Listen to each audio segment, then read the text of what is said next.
el mensaje de hoy podamos disfrutarlo y poder tener ese tiempo con el Señor. Bien, voy a invitarlo a que abra su Biblia, 1 Timoteo,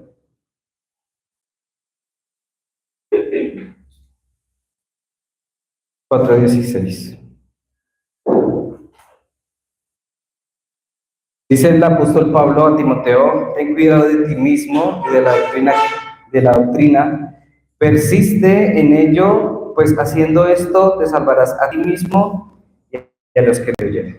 El título, como ya lo habíamos mencionado, es persiste en ello.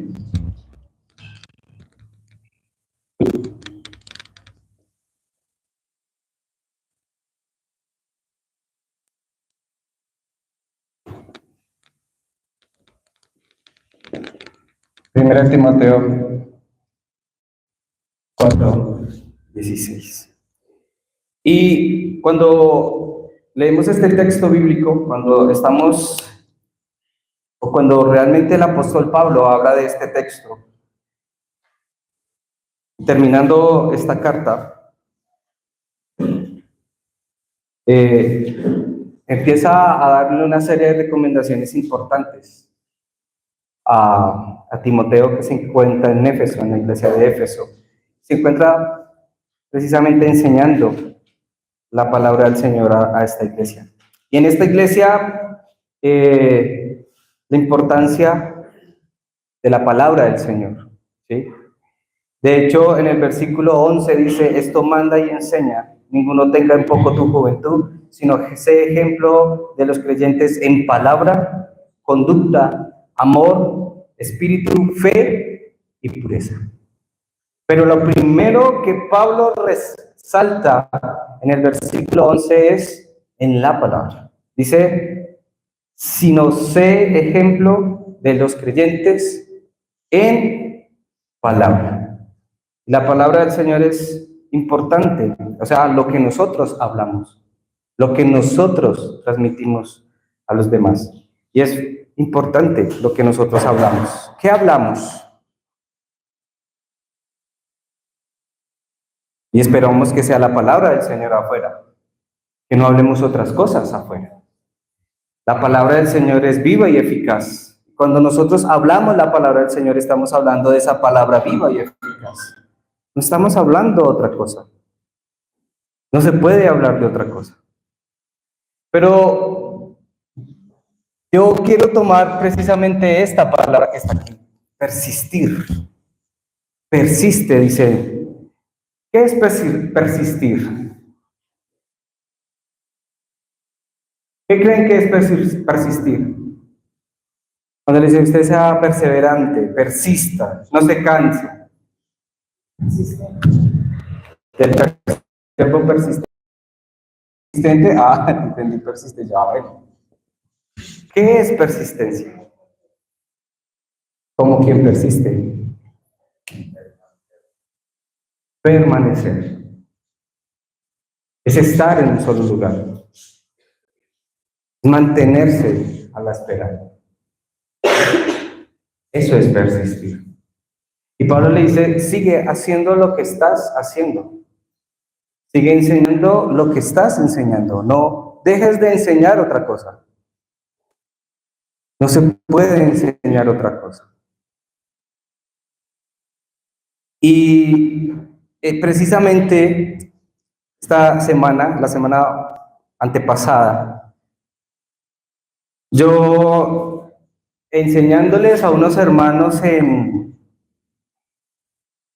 que están de Medellín y uno que está por allá en el Ecuador, me percaté de algo. Yo decía que aun cuando nosotros tenemos todas las buenas intenciones de predicar el Evangelio de Jesucristo, y aun cuando todo se quiere hacer para el reino de los cielos, si uno no persiste en lo fundamental, no va a haber ningún resultado.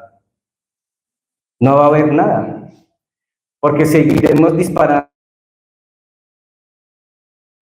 un evangelio con muchos vacíos que no llegan directamente al problema fundamental.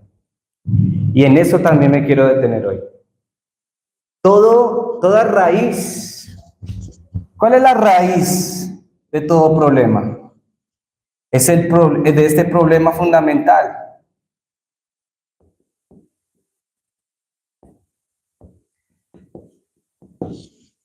Esta es la raíz. ¿Y cuál es el problema fundamental? Usted y yo ya lo sabemos, ¿no? ¿Cuál es el problema fundamental? Y eso lo llamamos, eso tenemos que vivirlo. No, debemos tenerlo claro escrituralmente. ¿Dónde está eso? Porque lo sabemos, tenemos el concepto, el pecado original. Pero ¿dónde nace eso? Está en Romanos 3:23.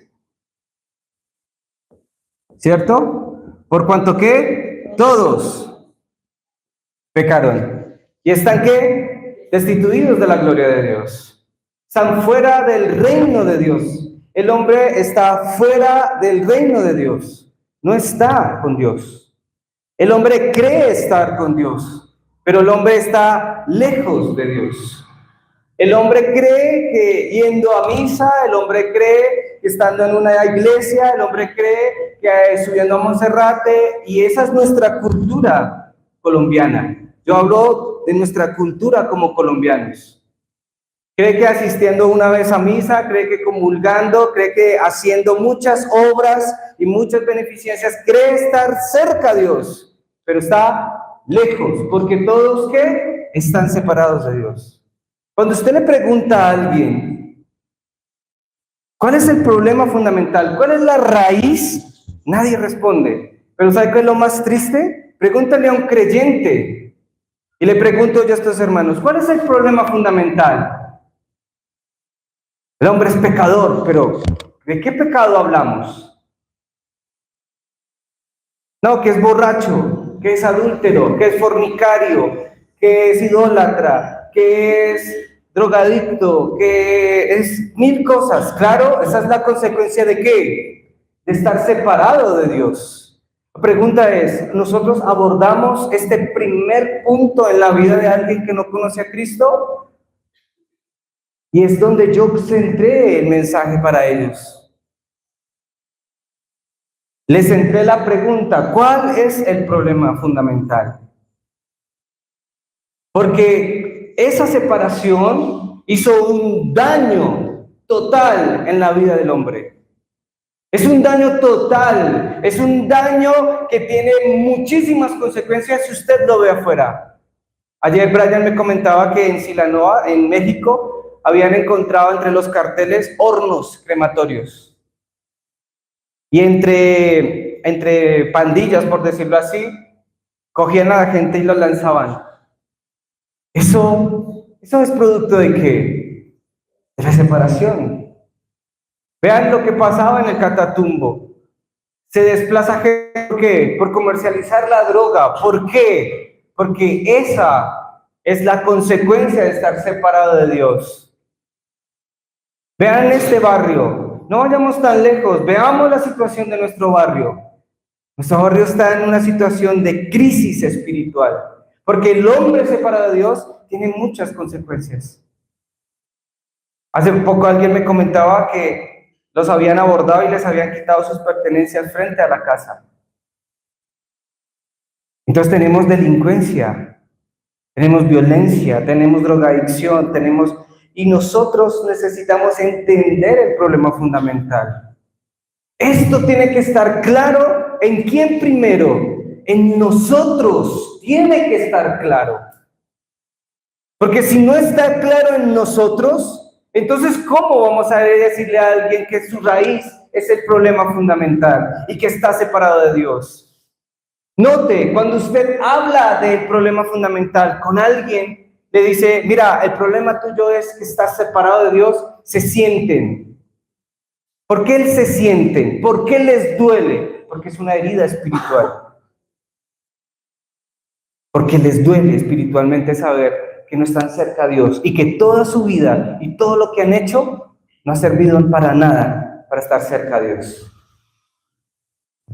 Hay muchas personas allá afuera, separadas de Dios, sufriendo todos los días, Y están ahora ¿qué? Bajo el control. ¿O lo tenemos claro, no? Bajo la autoridad de Satanás. ¿Y están bajo el control de quién? De Satanás. Mire, yo quiero que usted y yo leamos esta cita bíblica que todos nosotros la hemos manejado. Juan 8:44. ¿Qué dice Juan 8:44?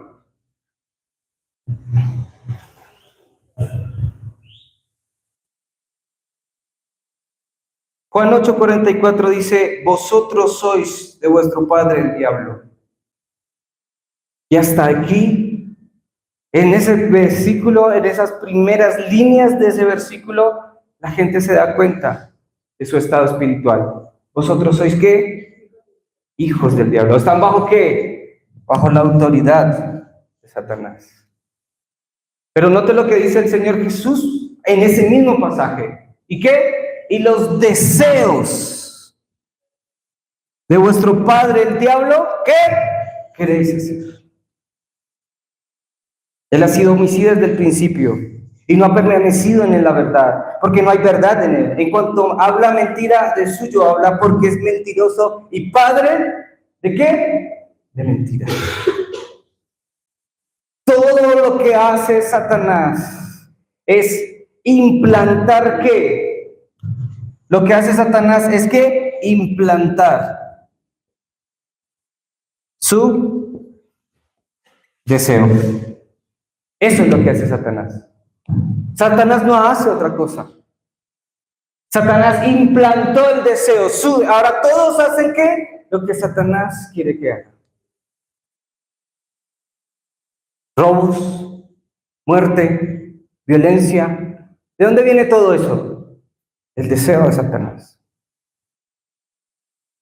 Eso es lo que él quiere. Centrarnos en ¿qué? En yo, en el materialismo, en lo físico, en construir una vida sin él. Ese es el deseo de Dios. ¿Para el final qué? Para el final matarlos. La gente no conoce eso. Cuando usted le dice, mira, ¿por qué peleas?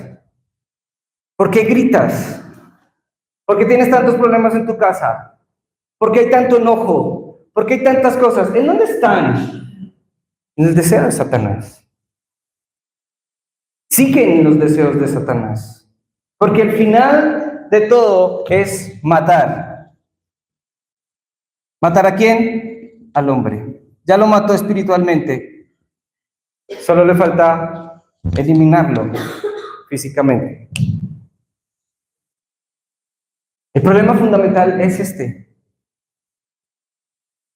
Que la gente afuera hace el deseo de Satanás. No hace otra cosa. Pero nosotros que no conocíamos esto, hagamos miles de cosas afuera. Yo espero que usted con esto hoy entienda la importancia del problema fundamental. No es simplemente entender y conocer y tenerlo aquí, es experimentarlo. Es decir, yo salí de aquí, de este lugar salí yo. Del deseo de Satanás. Se tiene que empezar a abordar esto con mucha más personalidad o con mucha más entereza frente a esta situación que se vive afuera. Y no dejarnos llevar por las situaciones o por los momentos que podamos estar viviendo. Las situaciones pasan. Esto no pasa.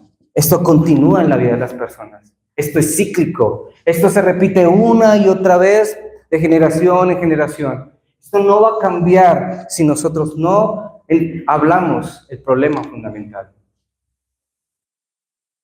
Por eso muchas personas afuera pueden estar asistiendo hoy a una iglesia cristiana, pero si no entienden la raíz, seguirán haciendo ¿qué? Los deseos de Satanás. Y eso es más triste aún, que los creyentes creen que están en el deseo de Dios, pero terminan haciendo ¿qué? El deseo de Satanás. Pensando en el yo, pensando en lo material, pensando en construir una vida sin la necesidad de Dios, porque eso es lo que se vive hoy. ¿Qué se explica hoy en una iglesia? Hermano, le hace falta, sí, necesita dinero, siembre, parte, está enfermo, venga a esta campaña evangelística para que se sane. Y muchos reciben muchas respuestas, pero esta respuesta no la reciben. Y al día siguiente vuelven a estar en el deseo de Satanás. El evangelio no es una caja para solucionar problemas al azar. El evangelio es para solucionar un problema fundamental. No es para darle a lo que usted necesita, es solucionar lo que es la raíz. Si no se soluciona la raíz, no se puede solucionar otra cosa. Y yo estaba hablando precisamente con esas personas. Yo les decía, todos se paran en los púlpitos a hablar de Cristo, pero nunca qué fue lo que hizo Cristo. Conocemos las historias, vemos las historias, hasta en Semana Santa nos las repiten. Pero el problema fundamental sigue estando en la vida de las personas. Porque sigue engañando afuera. Esa es la labor de Satanás. Dice Efesios capítulo 2, versículos del 2 al 6. En los cuales anduviste en otro tiempo, siguiendo la corriente de este mundo. Y ahora Pablo extiende el problema fundamental. Seguíamos ¿qué? Una corriente. ¿La corriente de qué? De este mundo. Y en esa corriente que hacíamos conforme al príncipe, y volvemos, ¿bajo la autoridad de quién? Bajo la autoridad de Satanás, bajo conforme al príncipe de la potestad del aire, el espíritu que ahora opera en los hijos de desobediencia, entre los cuales también todos vosotros que vivimos. Y Pablo utiliza la palabra, ustedes ya no están ahí, pero qué raro que algunos sí están acá.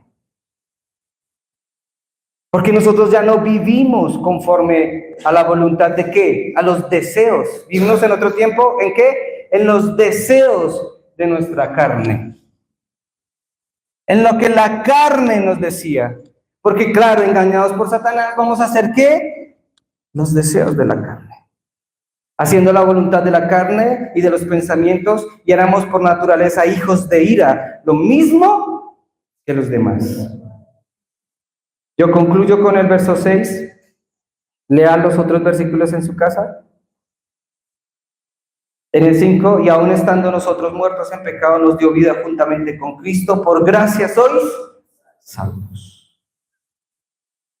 Este problema de la carne.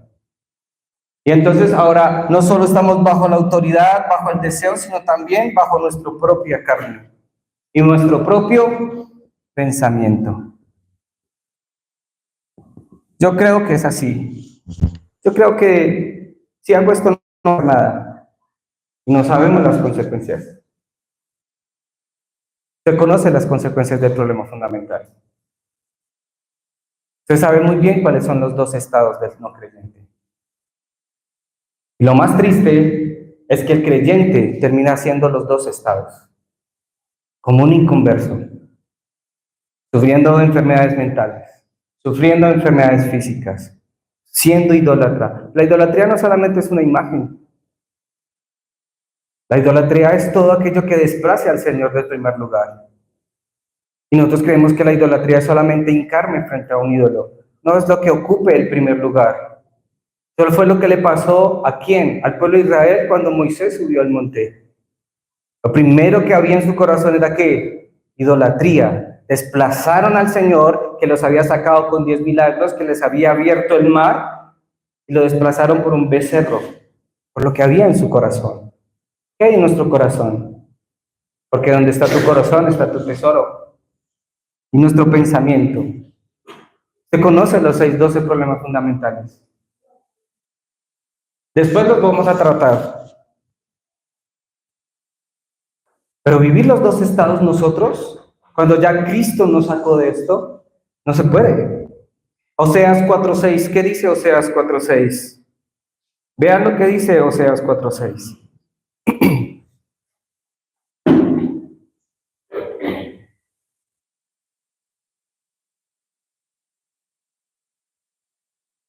Mi pueblo fue destruido porque le faltó conocimiento. Por cuanto desechaste el conocimiento, yo te echaré del sacerdocio. Y porque olvidaste la ley de Dios, también yo me olvidaré de tus hijos. Y olvidaron que el pacto. Primero, el pueblo no tiene conocimiento. ¿De qué conocimiento hoy se van a gloria el hombre? ¿Cuál es el conocimiento hoy? El conocimiento de hoy es humano, ¿no? 100% humano. Más creemos en alguien que dice, mire, la fórmula secreta es esta para ser feliz. Es un conocimiento humano. No es el conocimiento de Dios. ¿Cuál es el conocimiento hoy? Científico. Si a mí no me lo comprueban científicamente, yo no creo. Y la iglesia está igual. Está como Tomás. A no meterle el dedo en la llaga, no creeré. Ese es el conocimiento de afuera. El conocimiento filosófico. Le damos más credibilidad a alguien que por allá se sentó a meditar, quién sabe en qué, que realmente entender la ley del Señor, la palabra del Señor. Y lo más triste es que la iglesia también ha adoptado el conocimiento teológico como la razón fundamental, cuando la teología es una columna fundamental para entender el problema que tiene el hombre afuera. Leamos Génesis. Génesis no es para comprobar si Dios creó todo en 7 días o no. Génesis no es para comprobar si venimos del mono o no venimos del mono. Génesis no es para comprobar si realmente Dios existe o no existe. Génesis está para mostrar realmente cómo Dios creó al hombre, de dónde viene el problema fundamental y en dónde inicia la solución del problema fundamental, en Génesis 3:15. Yo no necesito debatir esas cosas afuera. Yo necesito mostrarle a la gente, mire, aquí nace el problema fundamental. En Génesis 1:27 Dios nos creó a imagen y semejanza. En Génesis 2:7 nos dio de su espíritu. Éramos seres espirituales, vivíamos, alabábamos y estábamos junto con Él para dar culto. Pero en Génesis 3 el hombre se separó y por separarse ahora tiene consecuencias. Y en Génesis 3:15 dice que Él iba a enviar al Mesías para aplastar la cabeza de Satanás. Ese es el inicio. Y yo quiero que hoy, iglesia, vivamos ese inicio. ¿Amén? Entendamos el problema fundamental. Esto no nos va a ayudar, esto no va a completar absolutamente nada a nadie. Por más que usted entienda la Biblia, por más conocimiento teológico que tengamos, si no hablamos del problema fundamental, no sacaremos a nadie de ahí y seguirá el hombre solo. Hace poco escuchaba a un pastor, me llamó mucho la atención y decía algo muy significativo. Un día, iglesia, Cristo aparecerá arriba en los cielos. Todo ojo lo verá. Y toda lengua confesará que Él es el Señor.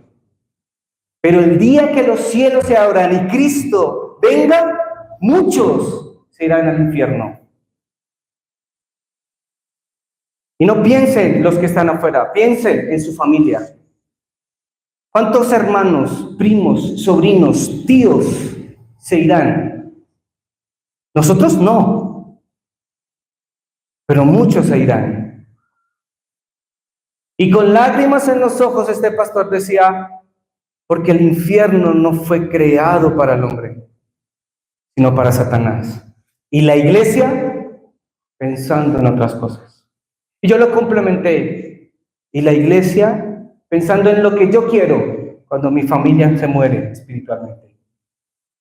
Y la iglesia pensando en el materialismo, dame un carro, dame una casa, dame algo, cuando mi familia allá se está muriendo espiritualmente. Es que yo voy a construir esto y no necesito de mientras tanto mi familia afuera.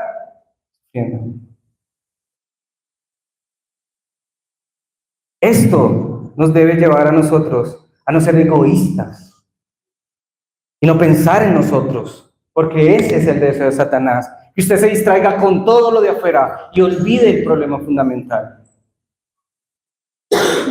Pero mi familia es difícil. No importa, ore por ella. Yo le decía hoy a mi familia, no me acuerdo, esta semana, decía, ¿cuánto oramos por nuestros tíos, primos, sobrinos? Yo no lo hago a veces, se me olvida. Lo reconozco. A veces pienso en lo que yo necesito. No, ellos necesitan a Cristo. Yo ya tengo todo. Y lo cantamos aquí, si te tengo a ti, lo tengo todo. ¿Será que sí es así? ¿O nuestra oración sigue estando en el deseo de la carne? Yo le digo una cosa, hermano. Cuando usted tenga mucho y sea famoso y sea engrandecido su nombre, esté en el cielo, de nada sirvió ser tan engrandecido si nadie conoció a Cristo. De nada sirve. José fue engrandecido para que todo el mundo conociera al Dios de José. Daniel fue engrandecido para que todo el mundo conociera al Dios de Daniel. David fue engrandecido para que todos los pueblos alrededor de él conocieran que Jehová es Dios de los ejércitos. Todo el mundo conocía a Jehová. ¿De qué me sirve a mí ser exitoso, tener mucha plata, llegar al cielo y no haber salvado a nadie? Es como hay una canción de un pastor y cantautor, Santiago Benavides, dice, si no tengo amor, de nada me vale. Y eso está en Corintios 13. Si no tengo amor, de nada me vale. Si no tengo amor para las almas, de nada me vale. De nada me vale. Por eso hoy persistimos en qué? En esto. Amén. Persistir en ello. De nada me sirve saber 7 torres, 7 itinerarios, 7 señales de guía. De nada me sirve si yo no tengo amor para las almas que se pierden afuera. Cuando me gradué el sábado pasado, decía el pastor Daniel, esto hasta ahora empieza. No terminé con nada. No terminé un seminario. Voy por los que están afuera. Voy por los que se están muriendo espiritualmente. Usted no necesita 4 años de seminario para ir a salvar a alguien. Usted lo que necesita es entender el problema fundamental y cuál es la solución al problema fundamental. El seminario para que usted siga una sola corriente y de ahí no se desvíe. A los seminaristas les digo eso. Si van por el cartón, desistan. No lo hagan. El campo no necesita cartones. El campo necesita seminaristas que salten al campo. A nadie más. Esa es la misión de nosotros. Esa es la misión de la iglesia. Eso es lo que Dios nos ha llamado. Si vamos por el cartón, lo vas a colgar y se va a ver muy bonito en una pared. Y cuando entren van a decir, ¡oh! Eres teólogo. Ay, sí. Pero el campo sigue sufriendo esto. Esto está actualmente. Y esto no lo cambia el hecho de que yo hoy tenga un cartón. Eso no lo va a cambiar. No lo va a cambiar. Necesitamos entender. Y yo quiero que usted entienda la solución. Usted la sabe. ¿Qué dice Juan 19:30? Consumado es. Todo el problema fundamental termina ¿en dónde? En la cruz. Juan 19:30 habla de que ahí en la cruz todo esto terminó. Consumado fue. Terminó. Ya no hay por qué seguir en el deseo de la carne, ni en el deseo de este mundo. Ya no hay necesidad. Porque Cristo venció a Satanás en la cruz. Juan 19:30 habla de que Él fue el ungido, que por su sangre fuimos nosotros liberados de esa autoridad. Y debemos aferrarnos a ello. ¿Por qué? Porque Él es el único camino. No hay más caminos. No es haciendo esto, haciendo lo otro para salir de este problema. Jesús es el camino. Hermano, Jesús no es una meta. Jesús es un camino. Él planteó el camino para llegar a Dios. Pero se vuelve una meta en nosotros. Ay, tengo que llegar a ser. No, es el camino para llegar a Dios. Usted no puede transitar otro camino. Las personas afuera no pueden transitar otro camino, porque en el momento en que se transite por otro camino, nos volvemos religiosos. Y todo lo que hacemos lo volvemos todo un sacrificio. Él es el camino para llegar a Dios. Él es el camino para encontrarse con Dios. Es el camino, por eso lo dijo, yo soy el camino. ¿Cuál camino estamos nosotros? ¿En nuestro propio camino o en el camino de Cristo? ¿En el deseo de Satanás o en el deseo de Dios? Y le preguntaba yo a esas personas, ¿cuál es el deseo de Dios? ¿Sabe cuál es la respuesta más obvia? Ser santo, ser perfecto, no hacer. Deseo de Dios es que todos los hombres procedan al arrepentimiento. Si usted no tiene claro el deseo de Dios, entonces cuando me dicen, ¿cómo yo sé que estoy haciendo el deseo de Dios y no haciendo mi deseo? Porque su amor por las almas es lo que lo mueve a predicar el Evangelio. Entonces usted está en el deseo de Dios. Porque su vida está en el deseo de Dios. Su economía está en el deseo de Dios. Su físico está en el deseo de Dios. Entonces, ¿qué hace el Señor? Bendecir todo eso para que usted siga el deseo del Señor. Yo le digo, Señor, ahora sí estoy listo. Dame $1,000 millones. Porque no los voy a invertir ni en yates, ni en fincas, ni en irme de paseo, ni para todo para el reino de Dios. Porque con eso voy a salvar al mundo. Vamos a desafiar. Me dijeron en Panamá, ¿listo para el RUTC en Colombia? Listo, estoy listo. En Soacha levantaremos el RUTC para Colombia. Todo lo que tengo y todo lo que he trabajado lo voy a poner. Ese es el deseo de Dios. Ya no estoy en el deseo de la carne. Cuando usted entiende, está en el deseo de Dios. Cuando no, sigue usted en su propio deseo. Da toda su vida por el Evangelio, para el Evangelio. Por eso su pensamiento es Evangelio, su vida es Evangelio, no es otra cosa. Porque usted entendió que va por ese único camino a encontrarse con Dios. Él es la única solución. Él es la única solución, no hay otro que nos dé solución. ¿Quién solucionó su vida espiritual? Fue Cristo Jesús. Amén. Él solucionó su problema espiritual, Él fue el que lo sacó de acá. Él es el único camino y la única solución. No hay más. ¿Saben por qué allá en Panamá no quieren al pastor Tuar? Porque la gente dice, allá Él les da plata, por eso viajan a Corea cada rato, por eso viajan a no sé qué. Y le tienen envidia porque él cree que tiene mucha plata. No tiene nada. Y la gente va a la iglesia y dicen, claro, la iglesia se llena porque él trata. Y se van con él porque él les da dinero para ir a Corea. Ese es el pensamiento. El pastor Parr dice, no, ellos vienen porque saben que Cristo fue la única solución a todos sus problemas. ¿Usted a qué viene a la iglesia? Y yo le digo, hoy usted viene a la iglesia a entrenar. No que yo le diga algo nuevo. Capacitarnos, a persistir en ello. A que no se le olvide de dónde salimos, para no volver allá. Para no volver a tropezar con esta piedra del problema fundamental. Salga de allá. Yo espero que esta mañana usted de verdad encuentre gracia en este mensaje. Diga, Señor, si en algún momento estoy haciendo mi deseo, perdóname. Debo estar en tu deseo. Porque mire que su deseo al final todo es destrucción.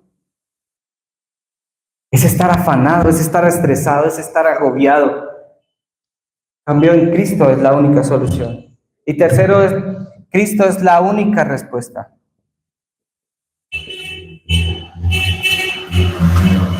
Por eso disfrutamos de Juan 19:30. Consumado fue.